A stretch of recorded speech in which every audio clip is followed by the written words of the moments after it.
MO when I was in my 20s and 30s is that I wanted to be perfect all the time, which kept me from being vulnerable and really letting people in. So I feel like I missed out on a lot of moments of potential connection because I had to maintain this facade of being perfect. And finally, when I decided to let that go, it allowed me to get to know people better, more than on just a surface level. And it allowed me to, become vulnerable and forge those deep connections with people that are truly meaningful.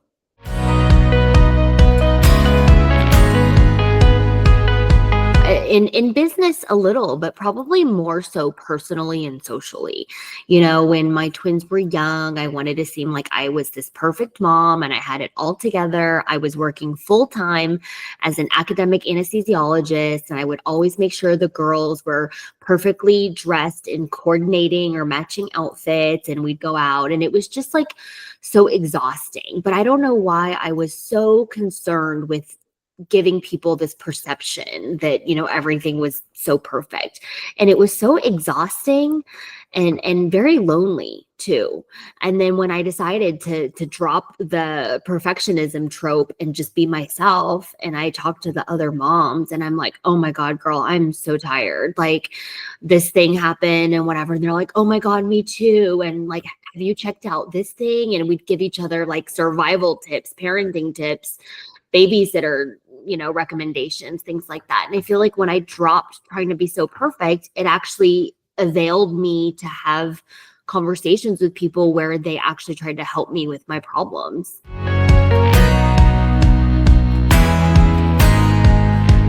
It was definitely gradual. It's not like one day I just decided that I was fed up and gonna let all my walls down. I think it was some combination of being exhausted, overstimulated, feeling lonely, feeling like I didn't have a community of close mom friends that understood me. Like a lot of my friends, when they had children, they didn't go back to work.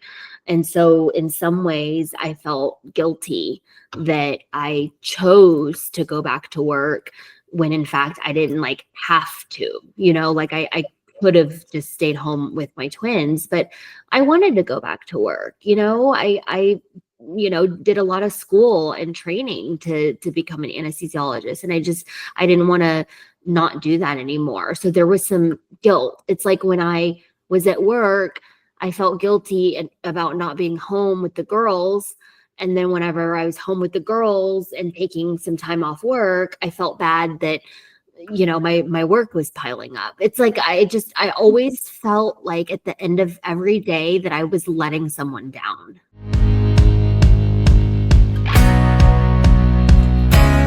Keynote at the Mom 2.0 conference, which was such a good conference. Brene Brown was the other keynote, and I like worship her. So I was just so excited to be speaking there. And they were asking me, because it's the Mom 2.0 conference, it's for like a lot of mom entrepreneurs, media, about what it was like to be a high-powered professional woman, but still be a mother at the same time. And did I ever feel guilty about working? And I was like, that's such a loaded question, because when my husband travels and speaks on panels and gives keynotes and stuff, I bet no one ever looks at my husband and says like, oh, when you're away from your children, do you ever feel dad guilt? Like, can you imagine? So I think it probably comes from societal constructs that, the mother should be the nurturer and be the one rearing the children at home. Like, we still have to move out of the 60s mentality a little bit. And I think what we can do about it is just give a little bit of grace to women who are literally trying to do it all. Like we work a 9 to 5, or for me, sometimes it's like a 7 to 5. And then we come home and do the second shift from 5 to 9, get dinner on the table, get the kids fed, bathed, all that stuff. And like, it's a lot. So whenever I talk to other moms, I'm just always like, give yourself some grace. Like we're doing more now as working moms than like in the history of mankind. Back in the 60s and 70s, most women who didn't work outside the home, yeah, they kept the home, but they didn't have many other responsibilities. The kids, went on a school bus to school and then they, got time to do their things. But now I feel there's more demands on the modern working mom than ever before.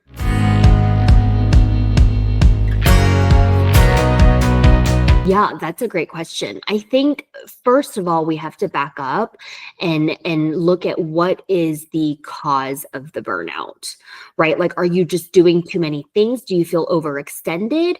Or is your burnout stemming from the fact that you don't feel like your work is valued? The people you work with, or maybe you're in the wrong job, right? Like, what is the root cause of the burnout? Because I feel like we throw that word around a lot, like, oh, I'm so burned out, like, but like, why? Like, what is it that's causing you to be burned out? So I think getting to the root of the problem. And then I agree with you that whenever people give vague advice, like say no more often, do less. I'm like, which less do you want me to do? Like being a doctor, feeding my children, keeping the house clean? Like what part should I do less of? Please tell me. So I always like more specific, actionable advice, which in this case is find out what like the root cause of your burnout is. For me, it was a sense that I was giving the best parts of myself to people outside my home who I thought cared about me a lot. And then when I needed like a small, simple favor, it became very apparent to me that they didn't care about me at all. I listened to this TED talk that was like, your work is not your family. Well, I wish I would have known that earlier because I treated my work like my family. I mean, I spent more time at my work than I did with my own husband and children, and then it's like something happened and I needed them to step up for me and they didn't. And I was like, oh, I see. And I just felt like no matter how hard I worked, like nobody really cared about me at work. Like if I dropped dead the next day at work, they'd find someone to fill my position, whereas my family would be like forever, messed up by it. Yeah. So I think I had my priorities wrong, I guess is what I'm really trying to say. I really gave the bulk of my energy and time and effort outside the home. And when I realized that kind of energy and love was not being reciprocated, it shook me up. And I was like, wait, I need to focus more on inside the house than outside the house. So I went from being full-time, which really was like more than full-time was like 50 to 60 hours. So I went to part-time, which was 40 hours. It's crazy that in my job, 40 hours is part-time. And I just decided to focus more on the people that truly matter to me instead of every day bringing home like the tired, cranky, spent version of myself to my family. I just couldn't do that to them anymore.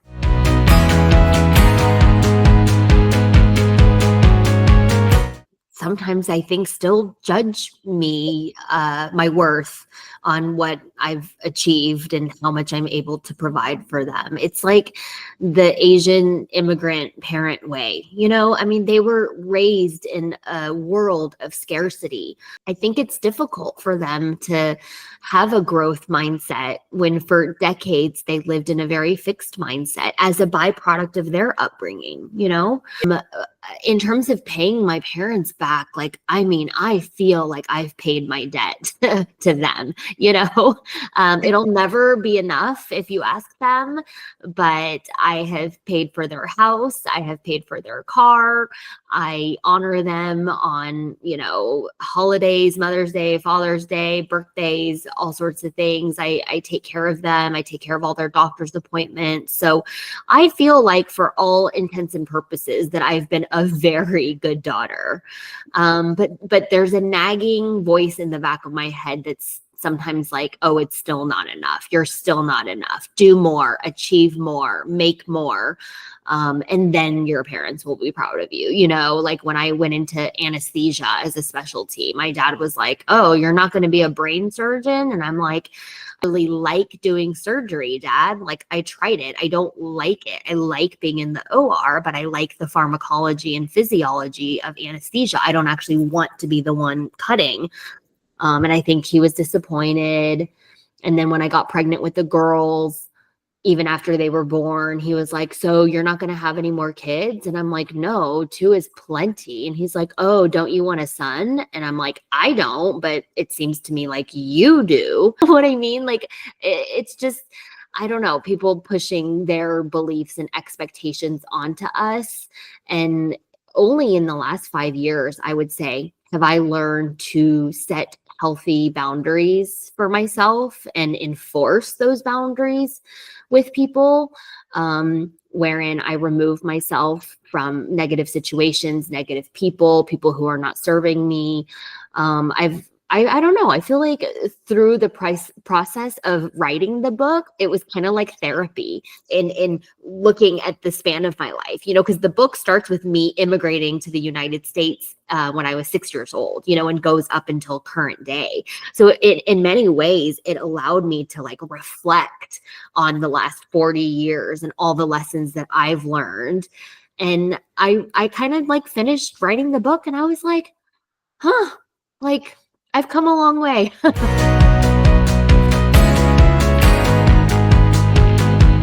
Yeah, I mean, when I was growing up, you know, in 96 was you did something wrong, right? Because you must have missed a question or else you would have gotten 100. And I hated that. Like I always grew up feeling like I wasn't good enough unless I got 100, right? Now, for how I parent my children, I praise their effort and their sincerity and their creativity more than I praise their grade. You know, it's not like, oh, wow, you got an A on your math test. Like, I'm so proud of you. I will, regardless of the grade, I will say, I saw you studying last night for your math test. And I'm so proud that you are putting effort into learning this material and, you know, doing something with it. Like, I don't want my kids to grow up how I did, thinking that I was never good enough. So I'm constantly telling them that they are good enough, that I love them. Thank you for being kind to your sister, for sharing, for being thoughtful. You know, one of them had a cavity and went to the dentist and they give you these little ball sticky things.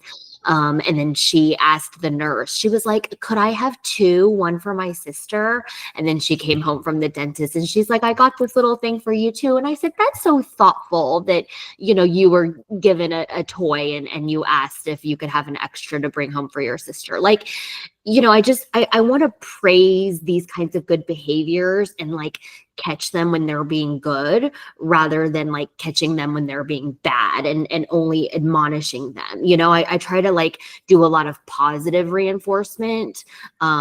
Because when I was growing up, there was no positive reinforcement, like ever. I don't think my parents ever said like, oh, good job, or we're proud of you, or oh, you're so kind or thoughtful. No, like that's not how I was raised. It was all negative reinforcement. It's like, you better not do that again. You better not bring home a B. And so I try to just, I don't know. I mean, as a parent, do you ever know like how you're doing, you know? If my kids end up in therapy, like, I don't know. I'm just doing the best that I can with the resources that I have. But if I had to, you know, self-assess, I would say it's much more evolved parenting than how I was raised.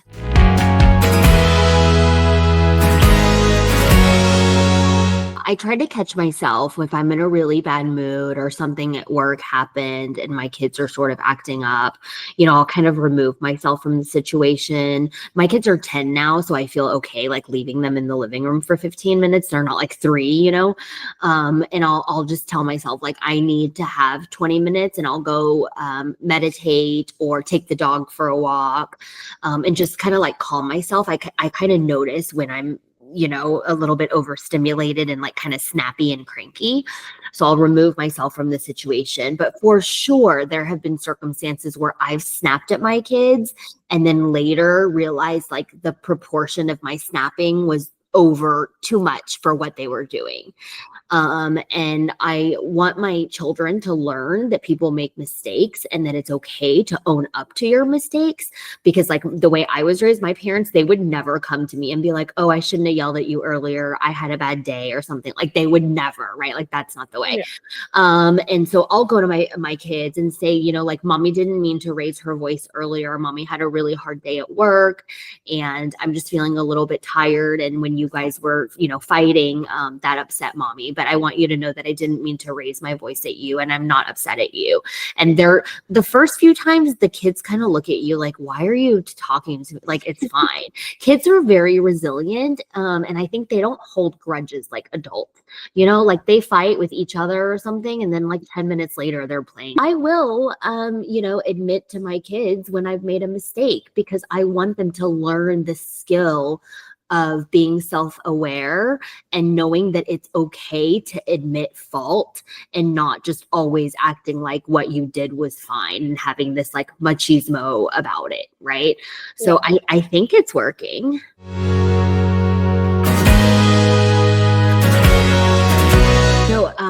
Before I started doing all of these other things, I really was just a doctor. And so much of my identity was wrapped up in being a doctor that when I was thinking about going part-time at work, which I thought about for an entire year before I had the guts to actually ask for it, I felt like I was losing a little bit of my identity because I was so wrapped up in being this hotshot doctor. I would win awards, run clinical trials, publish papers, be speaking at different conferences like all over the United States and internationally. And I felt like when I went part-time, I'm like, oh, people aren't going to take me as seriously. Like I won't be as big of a deal, and I had this like identity crisis. And then afterwards is when I started adding, all the other hyphen things like reality TV, social media influencer, entrepreneur, motivational speaker. So then I started speaking on stages, not about anesthesia drugs and techniques, but about mindset and perseverance and, that kind of thing. And I was like, oh, this is so different than giving like a PowerPoint with slides and graphics and all that kind of stuff. I think that what allowed me to do that is realizing that my identity is not in what I do and what I achieve, but in who I am.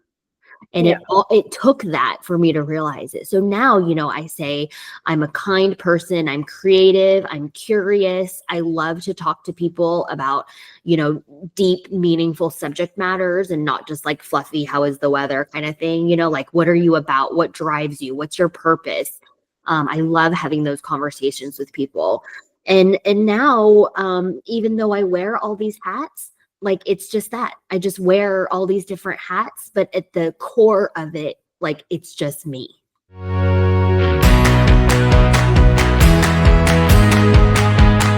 This is, probably more for women than men, but I say the old adage, you cannot pour from an empty cup.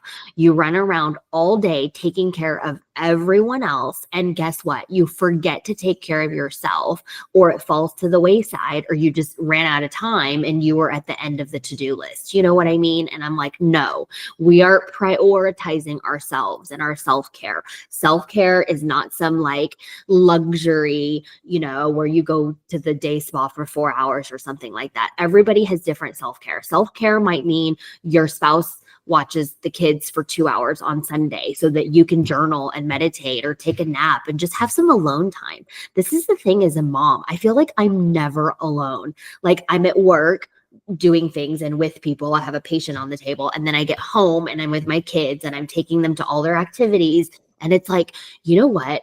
I would love just an hour of time where I can do whatever I want and nobody needs me and nobody speaks to me. And maybe some people are like, oh my God, that sounds so mean. Does it really? Like I have an hour of time. So you have to prioritize yourself. You have to schedule it in there, whatever brings you joy, going for a jog, gardening, napping, meditating, sauna, cold plunge. I don't care what it is, but you have to slot that time into your calendar and make it a priority because no one's going to do it for you.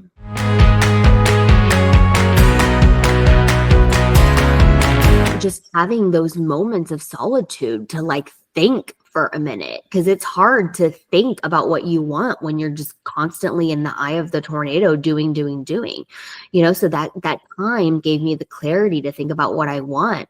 It gave me time to write the book. It gave me time to plan my women's leadership summit that I had last November that we're doing again this November. And those things really light me up. And then I'm happy and joyful and fulfilled. And guess what? That makes me a better mother, right? Like when I'm running frazzled and not feeling joyful and at the end of my rope with, a battery on red, that's not the best version of mom when I'm feeling that way. But when I'm, well rested and happy and doing what I want and feeling that my work is being valued and that it's helping other people, that all makes me a better mom because I show up better for my kids. And kids, they see everything you're doing. That old saying that's like, do as I say, not as I do. That does not work. The kids see everything that you do and they emulate it, whether consciously or subconsciously. And so I think I'm teaching my girls to set time to take care of themselves so that they can take care of other people. Because I don't want them to grow up to be these like, frazzled people who think that their worth is wrapped up in their achievements. Like I want them to be truly joyful children and adolescents and adults as they grow up. So I'm trying to model that behavior for them.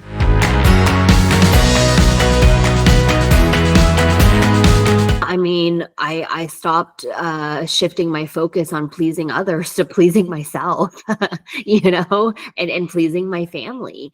Because people pleasing stems from the root of wanting to be liked. That you're afraid to say no or not do something because you'll upset someone and then they won't like you anymore. And I think when you get to a certain age or a certain mindset, you're just like, if someone doesn't like me because I didn't do X, Y, and Z, then like, perhaps I don't need to be investing my time with that individual. You know what I mean? Yeah. Like all my friends that I hold near and dear to my heart, I don't feel the need to people please around them because I know that they love me for who I am and not what I do. And so when I started examining like when I felt icky about things, it was generally people that I actually didn't really care for that much. And so I just slowly stopped people pleasing. It's weird. It's like one day you just get of a certain age and you just stop caring for all that stuff.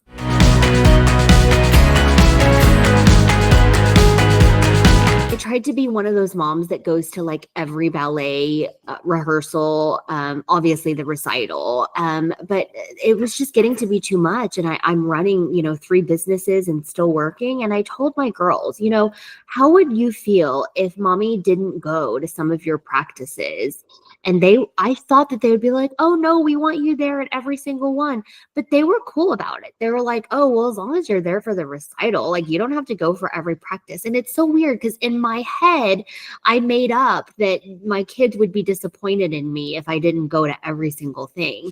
And then I actually just talked to them about it and they were so fine with it. And I was like, why did I suffer so much? And I'm like, try to take Zoom calls from the car and then drop them off and then shuttle them to this other, like I was driving myself crazy all because I had the false belief that my kids needed me there 100% of the time, when in fact they don't. Their kids more. Like I think, after the age of like 7, 8, your kids are actually pretty intuitive and can communicate with you what they want and need. And I think, maybe I was raised in an environment where my parents really never asked, how I was feeling or what I thought about anything. But I really learned a lot just by asking my kids how they feel and what they want.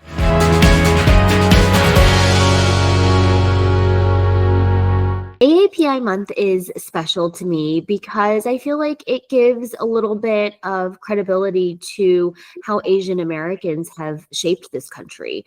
The railroads were largely built by Chinese laborers that had come, many decades ago. And then for a while, there was like the Chinese Exclusion Act, and a lot has happened since then. But I think Asians sometimes are seen as the model minority in this country. We work hard, generally keep our heads down, try not to make any trouble. But also, I think there's a stereotype that Asian women in particular are subservient, demure. And I don't think that is true. I tend to speak my mind, whether it's for myself or on behalf of someone else that I think is being not treated fairly. And I think it's just, it's like, America's a melting pot. And I just think it's such a rich environment to learn about other cultures. We have Black History Month, we have AAPI Month, we have Native American Heritage Day, so I just think it's an opportunity for everyone to learn about everyone else.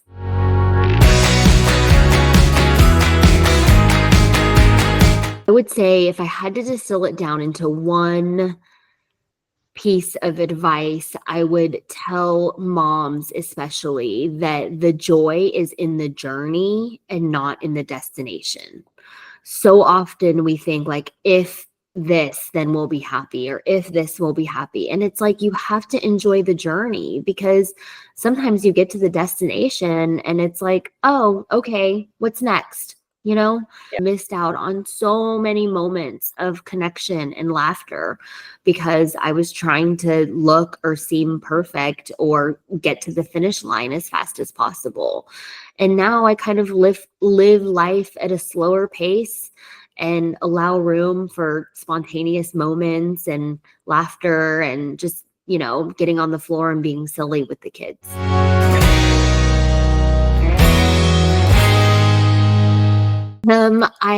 I don't know. I would love for anyone who's watching or listening to get a copy of Joy Prescriptions. I think the book will be very relatable for anyone who works or struggles with seeming or trying to seem perfect and missing out on moments of connection.